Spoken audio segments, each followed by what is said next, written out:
Oh, tangina. Tanginang haba nito. Pero may nagre-review lang ako ng motor, maayos naman lahat ng dinaanan ko. Pero di ko alam kung saan galing. Leche ka. Okay, so nandito na tayo sa labas, no? Bago natin sakyan tong si Aerox, tingnan muna natin yung kanyang external na features and looks. So this is the Aerox S Doxu version. Ayan. So isa to sa mga special edition Aerox na nilabas dito sa Pilipinas. Yan, yung ganyang color scheme, yung matte blue tsaka glossy pink. Yan. Tapos this is also ABS sa harap, disc brake, pero yung likod niya is drum brake pa rin. Ayan. So tingnan natin muna yung harap, magsimula tayo sa harap. So ayan nyo. So makikita nyo, sporting tingnan yung harap niya, sobrang tulis. Tapos yung gulong niya sa harap, syempre is ABS. Ayan, tapos 110/80 yung gulong, syempre disc brake. Tapos sa gilid naman, anong makikita natin dito? Ayan, yung pipe. Tapos syempre liquid cooled engine, merong radiator. Tapos makikita nyo dito, keyless siya. So basta naabot ng remote yung sensor ng motor, doon mo lang siya pwedeng paandarin. Ayan. So yun, meron siyang parang stop and go system. Yung pag naka-activate to, mamamatay siya. Tapos pipihitin mo lang yung gas, aandar na ulit siya. Ayun pala, stop and start system pala tawag dun. Tapos yun, yung gas tank niya nandito sa harap. Tapos tingnan natin yung storage.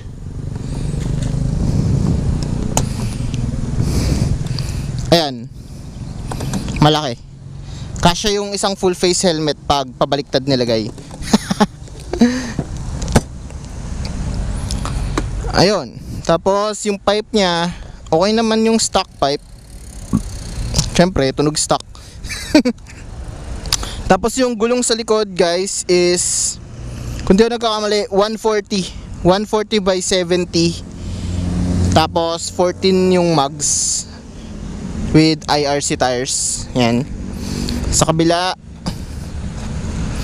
ayan, panggilid niya. Mind you guys, itong Aerox S pala na to is all stock. Stock yung panggilid, stock yung makina, walang pinalitan. Lahat lang puro accessories. Ayan, cellphone holder, tsaka itong bracket for the top box. Ayan. Tapos side stand, center stand. Yan, yung drum brake niya sa likod. So yun, normal na scooter for Yamaha. Pero ang maganda dito guys, itong Aerox ay merong VVA, or ayan o, pakita ko sa inyo, variable valve actuation. Yan, so ano ba ibig sabihin ng VVA? Yun yung pag naabot mo na yung speed na 60 kilometers per hour pataas, yun, mag-activate yung VVA niya. Tapos mararamdaman mo parang mas lalo kanyang hahatakin pa harap. Kasi gumagana na yung apat na valves niya. Yun, i-research nyo na lang kung ano yung VVA. Dahil nga Doxu version ito, special edition, so ganyan yung color scheme niya, pink and blue. Ayan o. Tapos yun, colored na yung mags niya sa likod. Tapos sa harap, black. Blue sa likod, black sa harap. Galing, 'di ba? So okay, so itong Aerox na ito ay 1 year old na. Tapos ang tinatakbo niya ay 12,000 kilometers. Yun. So 12,000 kilometers na yung tinatakbo niya, no, for 1 year. Tapos ang gagawin natin ngayon, syempre sasakyan natin siya. Titingnan natin kung okay pa din ba siya after 1 year, no. So shoutout sa may-ari nito, si Mr. J Moto. So vlogger din siya. Subscribe kayo sa YouTube channel niya. Ayan, papakita ko, Mr. J Moto Vlogs. Okay, so shout out. Ayun, so ang gagawin natin ngayon, dito lang tayo, ikot-ikot tayo.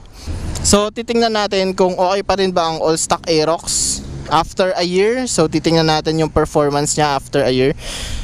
Walang pinalitan dito na kahit ano, naglagay lang ng mga extra accessories yan para sa camera, cellphone holder, tsaka bracket. Yun lang. Tapos lahat ng performance parts niya ay all stock. Pakita ko sa inyo yung dash. So normal naman, makikita nyo RPM, tapos speed, gas, oras. Tsaka ito pa maganda, dahil nga wala siyang kickstarter, meron siyang voltmeter. So makikita mo yung baterya niya. Tapos meron siyang ayan, Odo 12,300. Yan, trip A. Tapos ito, fuel efficiency, makikita mo is 36.2 kilometers per liter. So nag-average yan mga 30 to 35 ngayon. So tipid na din para sa 155cc engine, tapos meron pang VVA, di ba? So 30 to 35 kilometers per liter. Not bad, di ba? Okay. So bago natin sakyan to, pasok muna natin yung intro natin. Go. 3, 2, 1.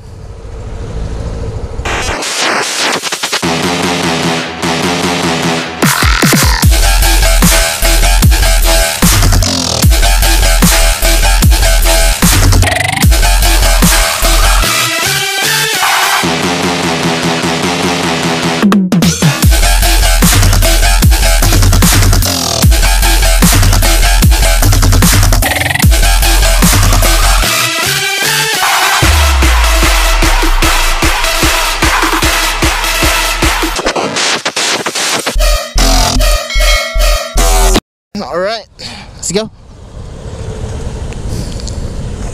So yung riding position, relax pa din. Upright position. Tapos relax din naman yung mga kamay. Tapos hindi diretso itong arms. So goods yun. Yun, nakailaw yung ABS nya. Tapos mamaya mamamatay yan kapag umaandar na tayo. So let's go, ikot-ikot tayo. Try natin si Aerox S.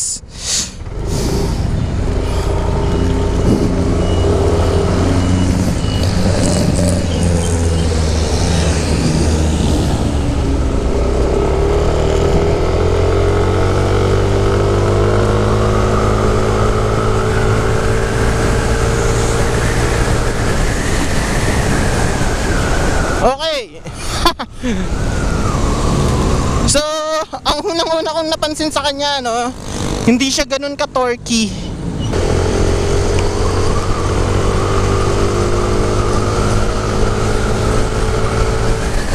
Ayan, yun yung sinasabi ko guys, parang meron siyang arangkada pero parang kulang. Ewan ko, siguro ganun talaga siya ginawa ni Yamaha, given na 4 valve siya, tapos meron siyang VVA. So ang advantage nito guys is nasa duluhan. Pag naabot niya na yung 60 kilometers per hour niya, tapos nag-activate na yung VVA, yun, hahatakin ka na ni Aerox. Ayan, oh. Pero sa arangkadahan sa umpisa, parang kapos siya sa power. Hindi ko naman sinasabing wala, no? Tapos mind you guys, itong sinasabi ko is all stock Aerox, ha. All stock panggilid, all stock makina. Meron pa rin naman guys, meron pa rin, pero yun nga, parang medyo kulang. So relax na relax yung riding ko, no? Kasi given na malapad yung upuan niya. Tapos maganda pa dito guys, medyo elevated yung upuan niya pang angkas. So chill lang din yung angkas mo sa likod kung may angkas ka man. Ang masasabi ko guys, sa side mirror niya, parang okay yung side mirror niya. Tingnan natin, oh. Parang hindi siya ganun kataas, hindi siya ganun kababa. Ayun, oh, parang medyo mas mataas siya sa sedan at mas mababa siya sa SUV. So okay pa din siya pang singit-singit. Tapos ang ganda nung kanyang panel, no? Kasi ang laki. Kitang-kita mo agad kung nag-overspeeding ka na, yan, ang laki ng numero. Tapos kompleto rin naman yung nandun, may oras, malaman mo kung late ka na ba. Tapos yung fuel, voltmeter, yun yung maganda, may voltmeter. Kasi nga walang kickstart. So very helpful na merong voltmeter. Ayun, oh, singit-singit lang tayo sa traffic, oh. Walang hirap sa Aerox. Oh, singit pa. Tapos ang kagandahan pa dito guys is yung kanyang mags, kasi makapal yung mags niya eh. Kung ikukumpara mo sa mags ng ibang motor, malapad yung kay Aerox, so parang nagmumukhang mas mataba yung gulong. Biro mo yan, 140/70 sa likod, tapos 110/70 sa harap. Ang lapad nun guys, tapos makapal pa yung mags niya.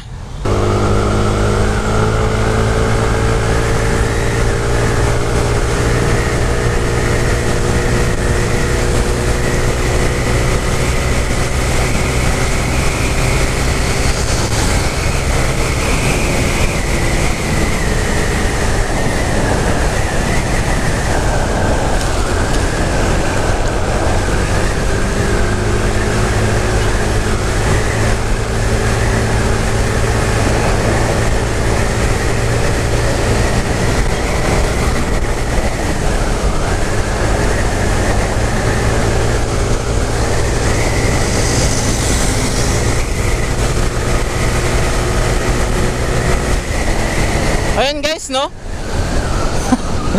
Ang galing nitong Aerox, ha? So, ibibigay niya talaga yung speed na hinahanap mo once marating niya nga yung 60 kilometers pag nag-activate yung VVA. So, hindi na ako magtataka kung bakit ang daming may gusto na ito. Kasi yun nga, maporma. Tapos, malakas talaga si Yamaha Aerox. Medyo naggulang lang siya ng konti sa arangkada niya sa umpisa, pero pag nag-activate yung VVA, okay na din. Susubukan natin siya pag mabilis.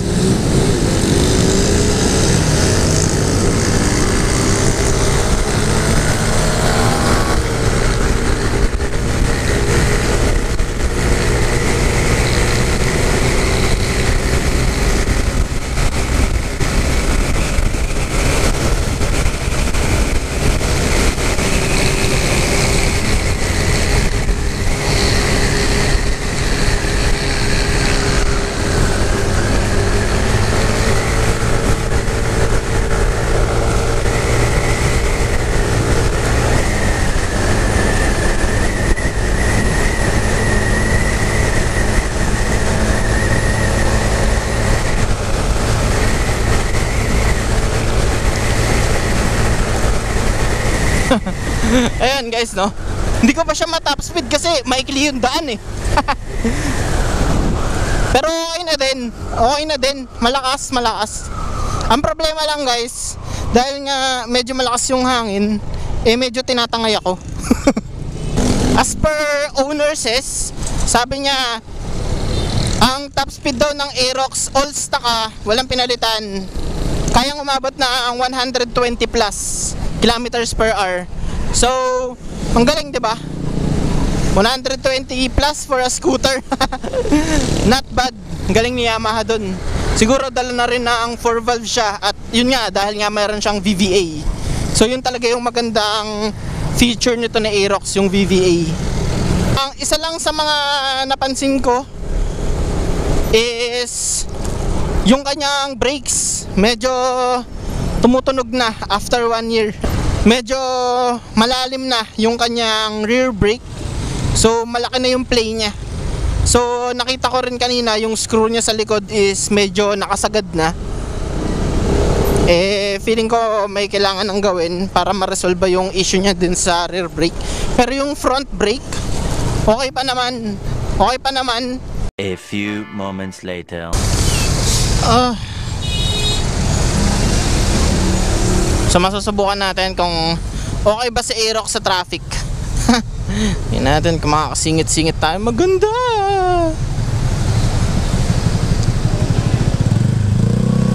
Muntik nang tumama yung side mirror.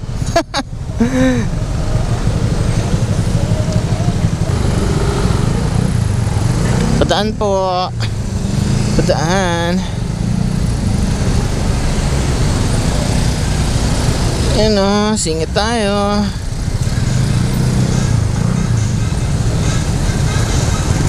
Yun. So akala nyo lang malaki yung kaha ni Aerox. Malaki lang talaga yung kaha niya. Pero pagdating sa singitan, okay na okay pa rin naman. Ba't ganito dito? Ang daming buhangin. Ang dulas ng kalsada.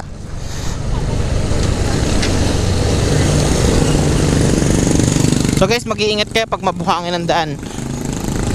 Mas nakakatakot ang buhangin kaysa sa tubig. Tandaan nyo yan. Regarding sa suspension naman niya guys, no? Maganda yung play ng suspension. Kahit hindi ka na magpalit ng mga aftermarket. Pero yung iba nagpapalit. Lalo na yung rear suspension. Kasi, ewan ko, baka hindi nila nagugustuhan. Pero sa akin, goods na tong stock. Goods naman tong stock. Tapos na meron pa akong isang nagustuhan dito kay Aerox. Hindi siya malakas mag-drag. Ayun. So sa mga scooters kasi, uso yung dragging issue yan dahil sa panggilid. Napansin ko kasi doon sa mga ibang scooter na sinakyan ko, ang tindi mag-dragging. Parang lalo na pagpahinto ka, sobrang parang kinakain niya yung power ng motor mo. Yun o. Smooth lang siya from the engine brake to the full stop. Yun. Regarding naman sa vibration ng motor, merong vibration. Hindi ko alam kung dahil ba 1 year old na tong Aerox at mabibrate na yung motor. Pero napapansin ko meron na siyang vibration, no? Pero tolerable naman. Ang ganda ng play ng suspension nyo. Malubak kasi dito sa Commonwealth. Tapos traffic pa. Pero chill lang yung pagmamaneho mo. Parang mas matitripan mo siya kung sa mga long high speed. Sa mga long drive na high speed, yan. Kasi sa city driving, parang hindi mo ma-maximize yung power niya. Kasi malakas tong sa Aerox eh. Mas ma-appreciate mo siya kapag long drive, tapos high speed yan. Pag mga nasa 80, 90, 100, mga ganun yung takbo.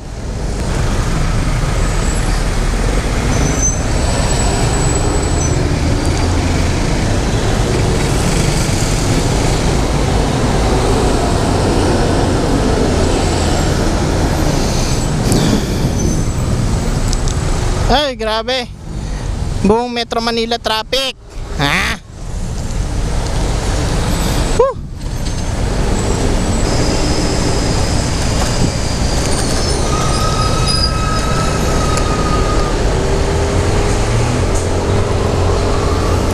Ay, nakatakas din sa traffic. Wah! A few moments later. So you know, so far recommended siya. For example, gusto nyo pa rin bumili ng Aerox ngayon or nagbabalak kayong bumili ng second hand na Aerox, pwede pa din siya. So ito kasi, tulad nga ng sabi ko, 1 year na siya, 1 year old na siya. So okay pa rin naman, okay pa rin yung performance, nabibigay niya pa rin yung power. Tapos yun, yung mga ilaw niya, exactly yung mga ilaw niya, yung mga LED niya na ilaw, lahat naman gumagana pa din. So wala naman akong reklamo. So para sa akin, recommended pa din tong si Aerox S ngayon. Kasi ang balita ko, merong bagong Aerox na ilalabas sa next year, 2021. Pero kung like kunwari wala kayong budget at second hand ang gusto nyo, pwede pa rin naman to. Wala naman akong reklamo dito. So yun, that's about it guys. So sana nagustuhan nyo itong review ko ng 1 year old Aerox. So mapapatunayan natin na after 1 year of ownership nitong Yamaha Aerox ay okay pa din siya. All stock, walang pinalitan, walang performance parts na pinalitan. So para sa akin okay na okay pa rin to. So kung bibili kayo ng Yamaha Aerox ngayong 2020 or next year 2021, pwede pa rin. Maski second hand lang yung bilhin nyo, hindi kayo papahiya. Pero titingnan natin yung Excited na rin ako makita yung bagong Aerox eh. Kaso nakita ko kasi sa picture parang yung bagong Yamaha Aerox medyo parang manipis siya compared dito. Ito kasi medyo bulky yung kaha niya eh. Pero titingnan natin yan. Yun lang guys. So if you like this video, leave a like, comment, and subscribe to my channel. Also click that notification bell para updated kayo pag may upload ako. Okay. So yun lang guys. Next time ulit. This is Stan Street. Babush. A few moments later. Ayun no, yun na nga no. Napaka-epic fail. Yari ako nito. Kasi tingnan nyo.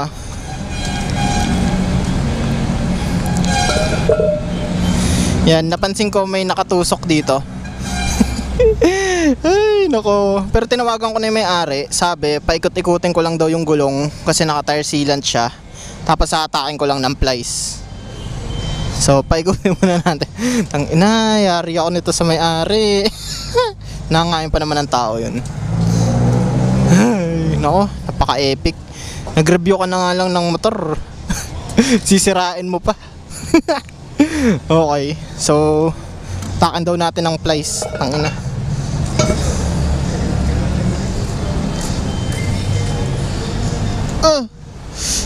Yeah. Oh, tangina. Tanginang haba nito. Bro, yan tinan nyo, ganito yung tumusok. Nga ba? Walang yayan. Okay, so pasettle lang muna natin yung tire sealant.